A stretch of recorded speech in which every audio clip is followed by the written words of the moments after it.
Chapter 4 of Mansfield Park by Jane Austen. Tom Bertram had of late spent so little of his time at home that he could be only nominally missed, and Lady Bertram was soon astonished to find how very well they did even without his father, how well Edmund could supply his place in carving, talking to the steward, writing to the attorney, settling with the servants, and equally saving her from all possible fatigue or exertion in every particular but that of directing her letters. The earliest intelligence of the travellers' safe arrival at Antigua after a favourable voyage was received, though not before Mrs. Norris had been indulging in very dreadful fears and trying to make Edmund participate them whenever she could get him alone. And as she depended on being the first person made acquainted with any fatal catastrophe, she had already arranged the manner of breaking it to all the others, when Sir Thomas's assurances of their both being alive and well made it necessary to lay by hesitation and affectionate preparatory speeches for a while. The winter came and passed without their being called for. Their gowns continued perfectly good, and Mrs. Norris, in promoting gaieties for her nieces, assisting their toilets, displaying their accomplishments, and looking about for their future husbands, had so much to do as, in addition to all her own household cares, some interference in those of her sister, and Mrs. Grant's wasteful doings to overlook, left her very little occasion to be occupied in fears for the absent. The Miss Bertrams were now fully established among the belles of the neighbourhood, and as they joined to beauty and brilliant acquirements a manner naturally easy and carefully formed to gentle civility and obligingness, they possessed its favour as well as its admiration. Their vanity was in such good order that they seemed to be quite free from it, and gave themselves no airs, while the praises attending such behaviour, secured and brought round by their aunt, served to strengthen them in believing they had no faults. Lady Bertram did not go into public with her daughters. She was too indolent even to accept her mother's gratification in witnessing their success and enjoyment at the expense of any personal trouble, and the charge was made over to her sister, who desired nothing better than a post of such honourable representation, and very thoroughly relished the means it afforded her of mixing in society without having horses to hire. Fanny had no share in the festivities of the season, but she enjoyed being avowedly useful as her aunt's companion when they called away the rest of the family. And as Miss Lee had left Mansfield, she naturally became everything to Lady Bertram during the night of a ball or a party. She talked to her, listened to her, read to her, and the tranquillity of such evenings, a perfect security in such a tete-a-tete from any sound of unkindness, was unspeakably welcome to a mind which had seldom known a pause in its alarms or embarrassments. As to her cousins' gaieties, she loved to hear an account of them, especially of the balls, and whom Edmund had danced with, but thought too lowly of her own situation to imagine she should ever be admitted to the same, and listened, therefore, without an idea of any nearer concern in them. Upon the whole, it was a comfortable winter to her, for though it brought no William to England, the never-failing hope of his arrival was worth much. The ensuing spring deprived her of her valued friend, the old grey pony, and for some time she was in danger of feeling the loss in her health as well as in her affections, for in spite of the acknowledged importance of her riding on horseback, no measures were taken for mounting her again, because, as it was observed by her aunts, she might ride one of her cousins' horses at any time when they did not want them. And as the Miss Bertrams regularly wanted their horses every fine day, and had no idea of carrying their obliging manners to the sacrifice of any real pleasure, that time, of course, never came. They took their cheerful rides in the fine mornings of April and May, and Fanny either sat at home the whole day with one aunt, or walked beyond her strength at the instigation of the other. Lady Bertram, holding exercise to be as unnecessary for everybody as it was unpleasant to herself, and Mrs. Norris, who was walking all day, thinking everybody ought to walk as much. Edmund was absent at this time, or the evil would have been earlier remedied. When he returned, to understand how Fanny was situated and perceived its ill effects, there seemed with him but one thing to be done, and that Fanny must have a house was the resolute declaration with which he opposed whatever could be urged by the supineness of his mother or the economy of his aunt to make it appear unimportant.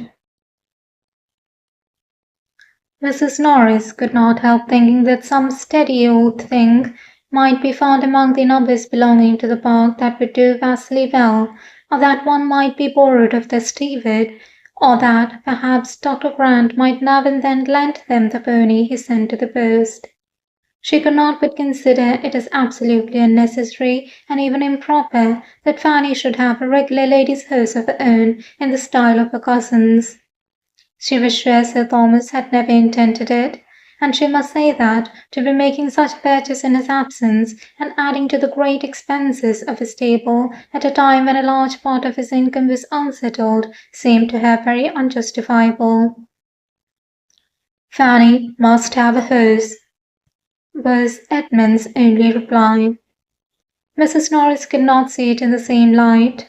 Lady Bertram did. She entirely agreed with her son as to the necessity of it, and as to its being considered necessary by his father, she only pleaded against there being any hurry. She only wanted him to wait till Sir Thomas's return, and then Sir Thomas might settle it all himself.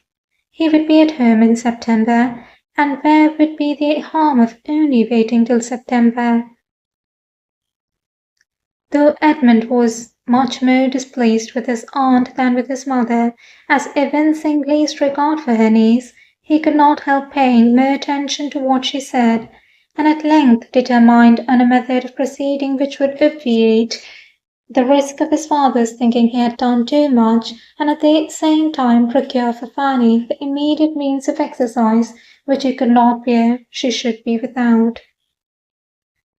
He had 3 horses of his own, but not one that would carry a woman. 2 of them were hunters, the third a useful road horse. This third he resolved to exchange for one that his cousin might ride. He knew where such a one was to be met with, and having once made up his mind, the whole business was soon completed.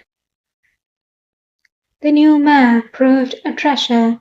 With a very little trouble she became exactly calculated for the purpose, and Fanny was then put in almost full possession of her. She had not supposed before that anything could ever suit her like the old grey pony, but a delight in Edmund's mare was far beyond any former pleasure of the sort, and the addition it was ever receiving in the consideration of that kindness from which her pleasure sprung was beyond all her words to express. She regarded her cousin as an example of everything good and great, as possessing worth which no one but herself could ever appreciate, and as entitled to such gratitude from her as no feelings could be strong enough to pay. Her sentiments towards him were compounded of all that was respectful, grateful, confiding, and tender.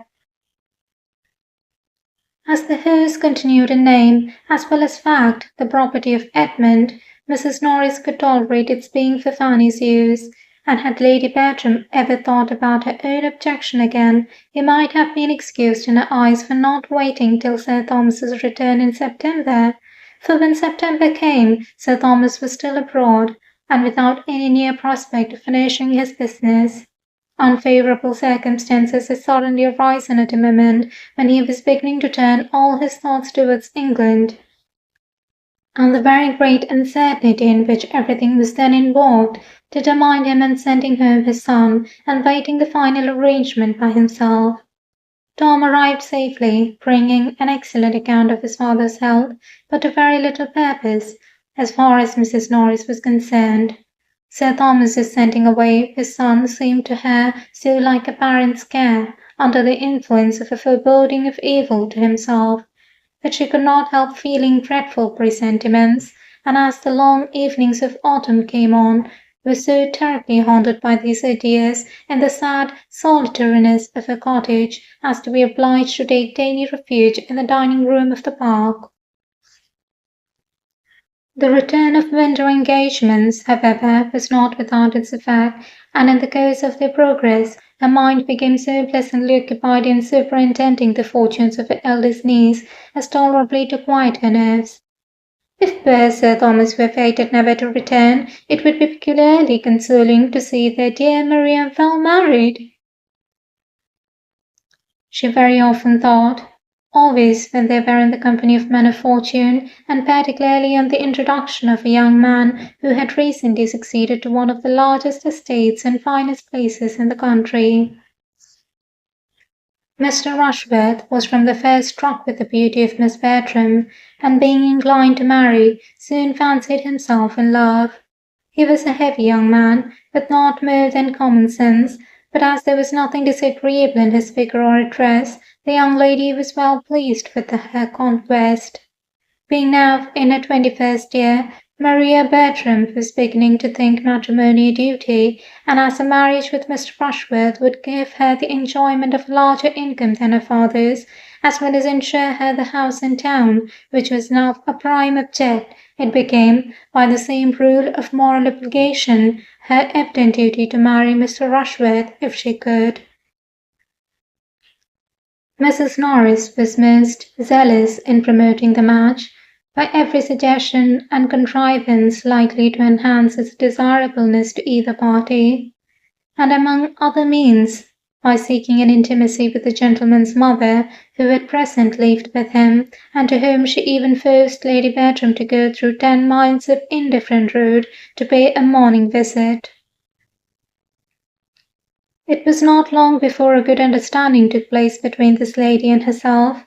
Mrs. Rushworth acknowledged herself very desirous that her son should marry, and declared that of all the young ladies she had ever seen, Miss Bertram seemed, by her amiable qualities and accomplishments, the best adapted to make him happy. Mrs. Norris accepted the compliment, and admired the nice discernment of character which could so well distinguish merit. Maria was indeed the pride and delight of them all, perfectly faultless, an angel, and of course so surrounded by admirers must be difficult in her choice. But yet, as far as Mrs. Norris could allow herself to decide on so short an acquaintance, Mr. Rushworth appeared precisely the young man to deserve and attach her.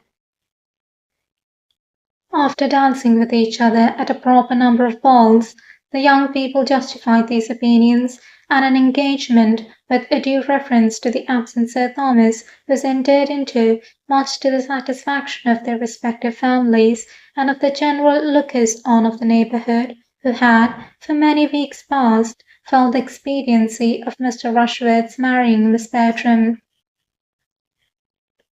It was some months before Sir Thomas's consent could be received, but in the meanwhile, as no one felt a doubt of his most cordial pleasure in the connection, the intercourse of the two families was carried on without restraint, and no other attempt made at secrecy than Mrs. Norris's talking of it everywhere as a matter not to be talked of at present.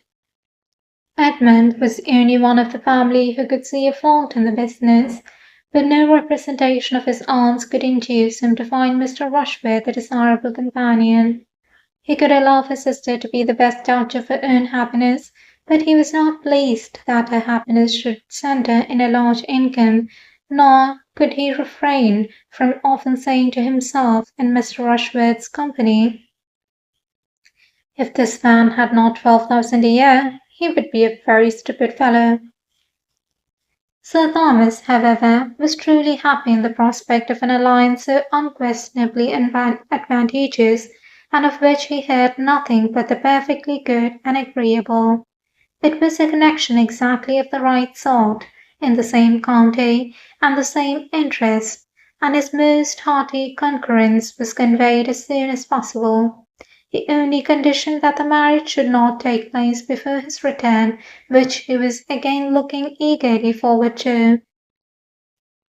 He wrote in April, and had strong hopes of settling everything to his entire satisfaction, and leaving Antigua before the end of the summer.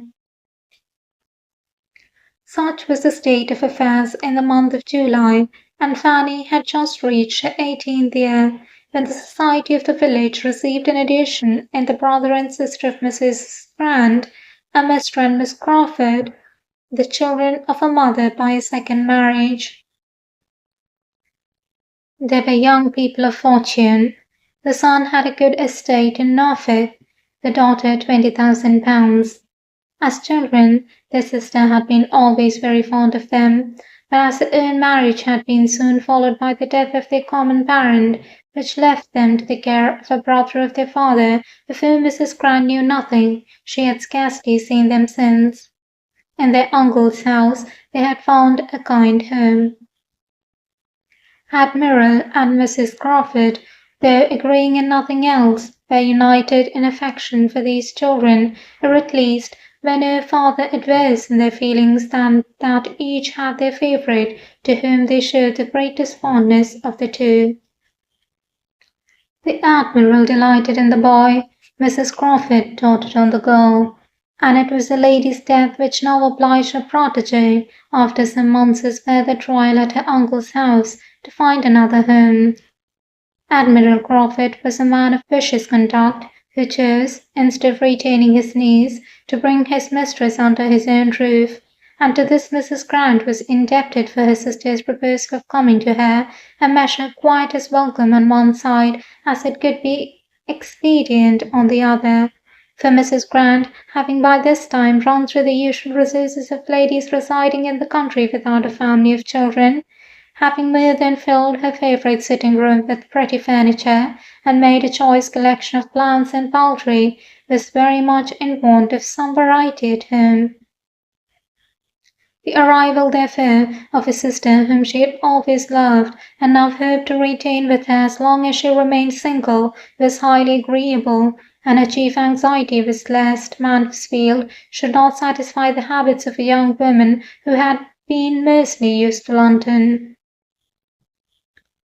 Miss Crawford was not entirely free from similar apprehensions, though they arose principally from doubts of her sister's style of living and tone of society, and it was not till after she had tried in vain to persuade her brother to settle with her at his own country house that she could resolve to hazard herself among her other relations to anything like a permanence of abode or limitation of society. Henry Crawford had, unluckily, a great dislike.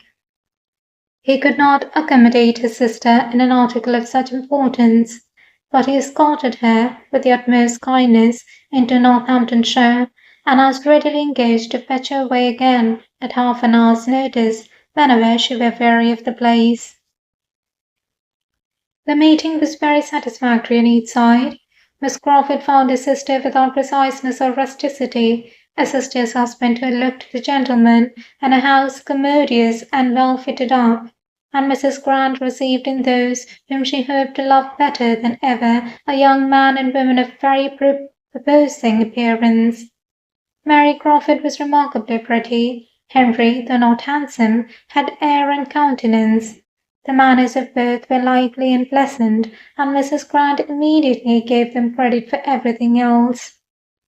She was delighted with each, but Mary was her dearest object, and having never been able to glory in beauty of her own, she thoroughly enjoyed the power of being proud of her sisters.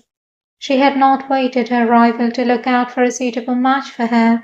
She had fixed on Tom Bertram, the eldest son of a baronet, who was not too good for a girl of £20,000, with all the elegance and accomplishments which Mrs. Grant foresaw in her, and being a warm-hearted, unreserved woman, Mary had not been 3 hours in the house before she told her what she had planned.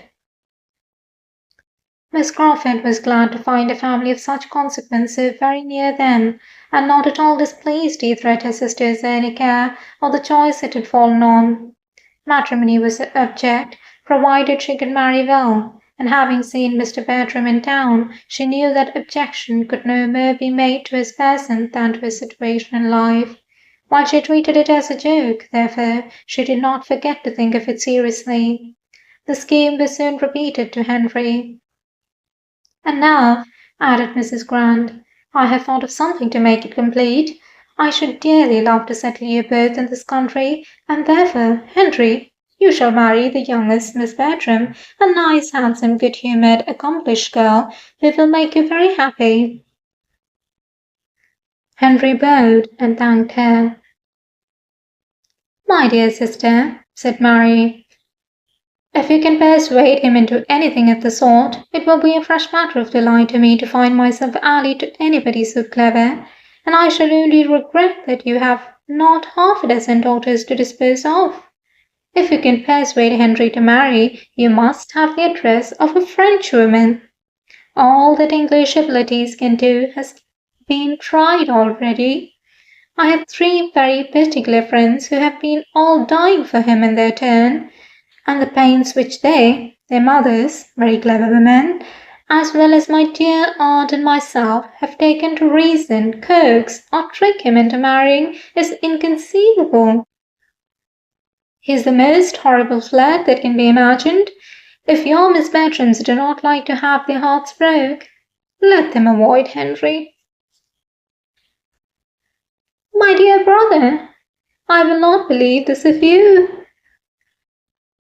"No, I am sure you are too good. You will be kinder than Mary. You will allow for the doubts of youth and inexperience. I am of a cautious temper, and unwilling to risk my happiness in a hurry. Nobody can think more highly of the matrimonial state than myself.